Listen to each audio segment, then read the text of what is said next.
If I can start all over again, what are the 3 advices that I'm going to give to my younger self? I was trying to be aggressive, but stupidly aggressive. If I can start all over again, what are the 3 advices that I'm going to give to my younger self? Probably the 3 advices that I will give are the 3 mistakes that I make during my property investment journey. Number 1, buying based on a shiny brochures. One of the biggest mistakes that I make is buying off the plan property from marketeer based on the shiny brochures. When I first had the opportunity to buy the property, I bought 2 of them because I thought I had the serviceability. Why not? And I was trying to be aggressive, but stupidly aggressive. So if I were to tell my younger self again, don't ever buy off the plan property, especially apartments. Till these days, just remind myself not to make the same mistake again. Actually, I'll tell you a little bit of backstory. Even though when I bought the property, I already buy the property in a better configurations. Like the apartments that I bought, I actually chose the ground unit so that it has a bit more floor space, giving people a bigger front yard. I thought that would value add a little bit. No, the price doesn't make any difference. Based on the medium sale price around the area, it may make a few $1,000s different, but that absolutely make no difference at all. You're still losing tens of thousands of dollars because all the apartments and unit in the area doesn't go up in value. The second apartments that I bought actually has a 3 bedrooms, 2 bathrooms. So I thought it's an executive townhouse. It should sell a bit better. Again, the medium house price around the area determines how much your price is going to sell for. So lesson 1, don't ever buy based on shiny, glossy brochure. Mistake number 2, I don't keep any properties that I bought. After I have my lessons on buying the wrong property, I then get myself educations. And when I was doing the education, I was very aggressive. I bought about 5 or 6 property within the space of 3 to 4 years, and I was flipping them every year or so. Because I'm working full-time, so I can't actually flip it as quickly as I wish. But the long and short of that is, if I would have kept those property, the capital growth on those area, those houses that I bought in, would have definitely made me a lot more money than the flipping profit. So that's lesson 2.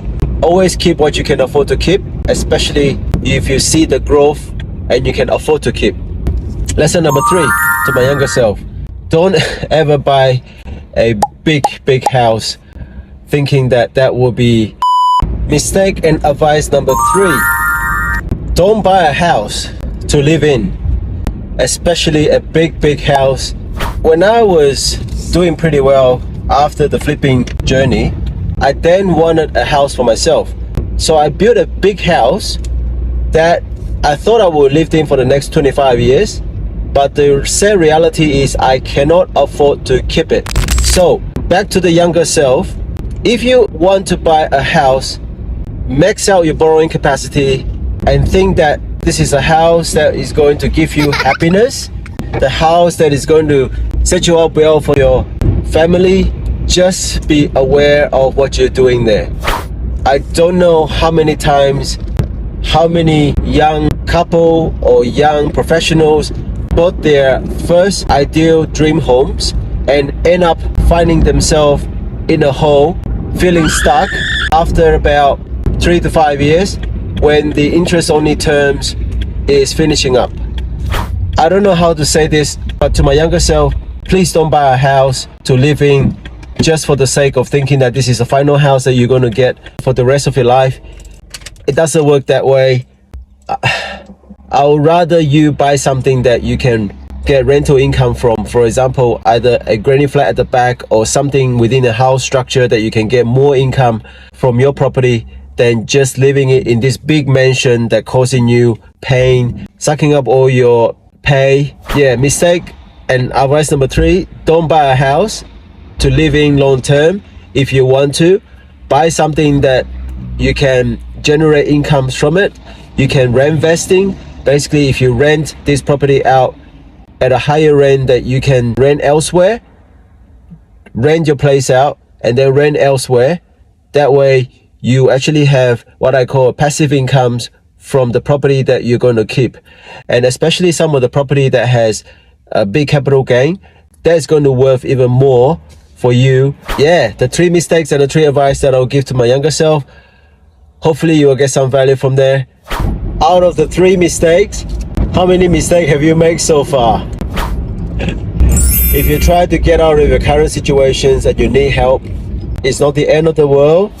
Just leave me a comment. Let's have a chat. I'll be more than happy to find a solution for you. I'll see you soon.